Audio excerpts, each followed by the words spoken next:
1930, America's best engineers looked at the Golden Gate and declared it impossible.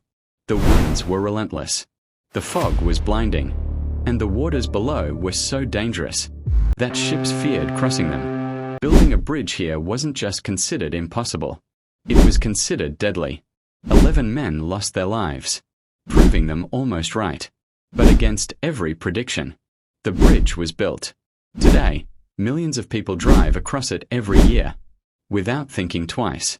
So how did engineers overcome one of the most dangerous construction sites on Earth? And what was the true cost of making the impossible a reality? For decades, people said it couldn't be done. The Golden Gate Strait was a mile-wide gap, connecting San Francisco Bay to the open Pacific Ocean. Powerful currents ripped through its waters.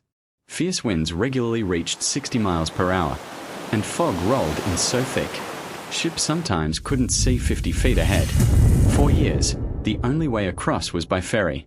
Slow, unreliable, and during storms, dangerous. City leaders wanted a bridge, but every engineer they consulted said the same thing.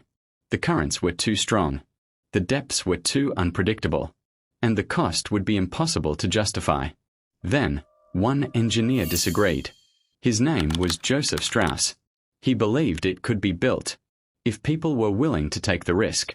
In 1929, construction was approved, but nobody knew if it would actually work, or if the Golden Gate would become the most expensive engineering failure in American history. Construction began in 1933. Divers worked beneath the strait in currents strong enough to sweep a person away in seconds.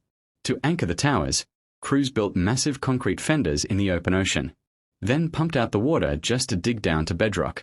Above the water, workers stood on narrow beams hundreds of feet in the air, with nothing but wind and fog around them. Strauss knew the danger, so he installed a massive safety net beneath the entire construction site. That net alone saved 19 lives. Men who fell were caught, pulled to safety, and went right back to work. They called themselves the Halfway to Hell Club. If you enjoy stories about the world's greatest engineering achievements and the human cost behind them, subscribe, because we've only scratched the surface.